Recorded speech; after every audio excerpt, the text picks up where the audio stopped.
Hello and welcome to another episode of the Start Here Web Development Podcast. On this episode, we're going to be doing things a little bit differently. This is what we're calling an in-between-isode, a term which we've coined from the Tim Ferriss podcast, where we will be releasing a new episode every now and then in between our normal Monday releases. So likely these will come out on Fridays on the weeks that we do them, and they'll be based on one topic, and they'll be quite short in comparison to our normal 45 or 60-minute episodes. Now, the topics for these in-between-isodes are going to be based on what people are writing in to me. So you can email me in at miller.dain, spelled D-A-I-N, @gmail.com. And when you email me, you can say what you're having the most trouble with, what you're struggling with the most. And based on that type of feedback, I will record these episodes, and hopefully they're very strategic and practical. Before we get into the content today, I would really like to urge everybody listening to go and post a review on iTunes. So our podcasts are Start Here Web Development and Start Here Ruby on Rails.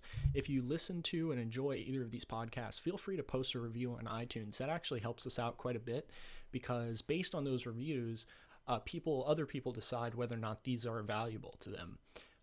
I know iTunes doesn't post the reviews on the browse page, so when you're simply browsing for a podcast, they don't post the reviews, but the way that reviews impact how you show up in the rankings is unclear, but it seems to make an impact. So if you guys would, if you guys enjoy the podcast and you have gotten any sort of value, if you'd want to head on over to iTunes and give us just a quick review, I'd really, really appreciate that. Thank you so much. Now let's dive into today's topic. On today's very short, practical in-between-isode, we're talking networking for introverts. Now, I know a lot of you guys are introverts, and I am as well. I think a lot of us are introverts, and we have introverted tendencies. Now, when I'm talking about introverts, let's first define the term. What does that mean? Well, the classic Myers-Briggs description of an introvert is somebody that gains energy from being alone and loses energy when they're around other people. So for instance, if you go to a party and then afterwards you feel really wore out or really low energy, then perhaps you're an introvert. And an extrovert is actually somebody that gains energy around other people. So they might come out of a meeting fired up. They might come out of a party ready to go to another one, etc., etc. Now, conversation is a great sign of this as well. If you're somebody that easily conversates with other people and after a conversation you feel energized, perhaps you're a little bit of an extrovert. But if after a really big conversation you feel drained, perhaps you're a little bit of an introvert. Now that we've defined the terms, let's identify why we're talking about this. So networking is very important for anybody in any industry, and I think you guys all know that. We talk about the rule of 33% in another episode, but basically, and we will touch on this in another episode further, but basically you want to be around people 33% are on your level, 33% are below you that you're teaching, and 33% are above you that you're learning from. So that 33% on your level, that's kind of what we call networking. Also, you might be networking with people above you. And you might find people below you as well that you can teach. But the point is that networking typically is trying to attract people on that peer group type level. Cutting right to the chase here, the best networking tool for introverts is Twitter. And here's an exact formula, an exact step-by-step game plan that I want you to use to network on Twitter. Step 1, create a Twitter account if you don't already have one. Step 2, insert into the bio whatever the term is that you're trying to network around. So if you're trying to network as a web developer, make sure your bio on Twitter says or states that you're a web developer. Step 3, make sure you put a nice, clear photo of yourself and a background or a Twitter banner image on your profile. Typically just put like some kind of scenery as the banner image for now. And then for your photo, make sure the photo is clear, and it doesn't have to be super great, but just make sure it's of your face and it's accurate and it's not like an animation or something. Step 4, go ahead and post a few tweets for the next coming couple of days. So go ahead and post tweets for the next couple of days about the topic that you want to network around. So if it's web development, post articles that you're finding that are cool in web development. If it's front-end design, post articles that you find in front-end design. Make sure that you're posting a lot of different types of things. So post a picture, post a thought, post a question, an interest, post a whatever it is. Just be interesting and be interesting in the area that you want to network in. This is the hardest step. A lot of people don't know how to use Twitter or how to post things on Twitter. It's not that hard. My recommendation is that you literally model other people, right? So as Richard Dawkins says in The Selfish Gene, we're simulation machines. Humans are simulation machines. So what I want you to do is go Google for web development podcasts. Then find the most popular ones like Full Stack Radio or stuff like that. Then find the hosts of those podcasts. Then find them on Twitter. Notice the ones that have a large following, so 10,000, 8,000 followers. Then identify what they're doing, how they're tweeting, which tweets of theirs gets the most likes and retweets. Understand what they're tweeting. Just get a feel for what they're tweeting. Understand Twitter through them as a lens. Then go to RailsConf on YouTube. Find some of the most popular talks. Find the authors of those talks or who the speaker was. Find their Twitter and then analyze them as well, and keep repeating this process. Step 5. Once you've tweeted for a couple of days, you're going to want to go to tweepi.com, TWEEPI.com. Step 6. Once you're on TweeP, register and create an account. Step 7. Go to the top, click Follower Tools, then click Follow Followers. Step 8. In the box that appears on the page that you're on, following followers, insert the Twitter usernames of the people that you looked up in the previous step. So if you found some people on YouTube, on RailsConf, or on podcasts, and you found them on Twitter and you analyze their Twitter, enter their Twitter accounts into this box. Hit search. Then I want you to filter by statuses. So people that have posted statuses within the last day. And go ahead and follow. So the next step, the final step, is to follow these people every day. So Twitter allows you to follow up to 200 people per day. So what you want to do is you want to follow people that are within your niche on Twitter, because a good number of those people will see you and follow you back. And then therefore later you can interact with them, right? So you're building, a community. So you're, and it doesn't have to be around you. You're not building this community around you necessarily. You're just literally making friends or connections. That's kind of what you're doing here. So go ahead and do that. Follow 200 people per day. Make sure you're following people that have posted statuses within the last day, so that you're following actual real people that are active accounts, not dead accounts. Then what I want you to do is, after doing that for 3 or 4 days, you'll have, like, if you've never used Twitter before, you'll have a couple 150 or so extra followers, or so thereabouts. And what I want you to do is continue doing this for 2 weeks. Continue doing this process for at least 2 weeks. Then every few days, I want you to DM a couple of those people and just say, hey, nice to meet you. I noticed, this in your profile. This is kind of cool. I like that too. Did you happen to check out this article, on web development or something? Just DM them and strike up a conversation for each individual person. And what you'll do is, by doing that, you're networking. So you're reaching out, you're building friendships. Also, you are establishing yourself in the community. That's huge. And eventually you can utilize these friendships as friendships are normally utilized. So you can, say, hey, if you need any help, I can help you. If do you have any connections? I'm looking for a job. Maybe at one point, if you're looking for a job, you can reach out to them and say, hey, we were chatting earlier. I don't know if you know anybody at this company. I see in your profile you work there. Is there any job openings available? So the point is, guys, through the utilization of Twitter, as an introvert, you can massively increase the amount of people that you're networking with, which, if you're an introvert, is probably 0. So let's increase that number. So utilizing Twitter, we can massively increase that number. So what we're going to do is follow this prescriptive formula every day for 2 weeks. And it's tough because you have to figure out, okay, well, what am I going to tweet? How am I going to tweet? You have to put in the work and go and analyze those Twitter accounts of those popular people.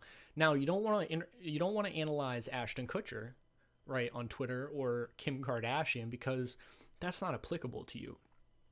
Analyze people that are sort of micro famous in your niche and see how they're doing things. And then based on that, you're going to refine your own skill sets. And keep in mind, guys, this is just like the telephone. So this is another form of communication, just like the telephone. And the telephone came around and it put us in connection with more people. Twitter came around, it puts you in connection with more people. You need to take advantage of it and utilize it. Now, again, the hardest part is going to be figuring out the tweets, what to tweet. And then again, the hardest part after that is the DMs, because everything else is automated. You just click the buttons, guys. It's that easy, and you'll start building followers on Twitter that you can then reach out to and interact with. Now, why is this better than cold emails? You could just theoretically cold email a bunch of 150 people, right? Well, the problem with that is they didn't opt in. So on Twitter, they're literally opting in to friendship with you. Because if you notice, I said to DM people that are following you. So therefore, they're opting into that friendship and they're more likely to respond. And, you know, when you're DMing these people, you're not going to ask something right away. You're not going to be like, hey, can you help me become a better web developer? No, you're just going to, you know, you DM them like a normal conversation, right? You're going to be like, hey, you know, I noticed this thing on your profile. You work at this company and you're a backend developer. I'm also doing Ruby 2. Did you see this cool new Ruby 2.3 feature or whatever? You know, who knows what the version is, but so stuff like that. Like, you just want to, you know, be an interesting person, be learning about new and interesting things, and share those new and interesting things out amongst your peer group. The biggest hack that I could come up with for how to attract more people into your life and how to attract more networking and connections is to do exactly what I just said. So constantly be the one among the people that know you and the people you know that is learning new things, and not preaching, not berating, not barraging, but simply every now and then sending out new information. So every now and then, with different friends and different connections and such, sending them an email with a cool, you know, post that is relevant to their industry, that is a little bit advanced or something. You know, reaching out to a friend and letting them know about something that you just learned, right? Like, be that person. Those people are awesome. Like, we need more of those people. So be that person that's always learning, always improving. By doing that, you're also giving yourself tons of ammunition to tweet about, all kinds of stuff to tweet about, right? And then there's all kinds of stuff to strike up conversations with. Even if, sometimes even if I can't find something in common with somebody, I'll literally message them and be like, hey, how can I help you? Like, this isn't an automated response. Like, you followed me, and you might be a web developer, you might not, I can't tell. How can I help you? I'd love to, you know, help you out in any way that I can. Weird stuff like that. Like, so just try to be a little bit weird. Read books about this stuff. So read, there's a book called Compelling People. Read that. I think that's one of the best modern sort of connection books. Obviously, Dale Carnegie's How to Win Friends and Influence People is good and famous, but I think Compelling People is more modern science version of that. So check that out. And then, you know, read other books that are interesting as well, and just always have interesting things to talk about. If you lead an interesting life and you're learning new and interesting things, trust me, you're going to have tons of stuff to talk about, tons of stuff to network about, tons of people to meet, people interested in you, people interested in your life. You know, you have to increase your compelling factor. You have to be more compelling because, you know, being an entrepreneur, being somebody that creates their own life, it's about creating the world in your image, right? As the famous quote it says. And if you're creating the world in your own image, what that literally means is you're compelling enough such that the world offers to you what you request of it. Because there's no such thing as force or demand. You have to be compelling such that the world will give you what you request of it. And I'm telling you guys, if this is a key critical thing, and that's why it's the first in between episode, if you can up your compelling factor, I feel confident in saying that you can get everything you've ever dreamed of. If literally that one thing, if you can up that one thing, if you can study all you can about networking and being a better social person, being a better connector, it's not about money. If you could be poor and have great social connections, take that one. There's a book called Social, actually. Buy that book. I don't know who the author is, but that's a great book as well. It's like an orange, I think it's orange cover, called Social. Get that one. They do a lot of studies on this stuff. You got to increase your compelling factor. Do everything you can to work on that.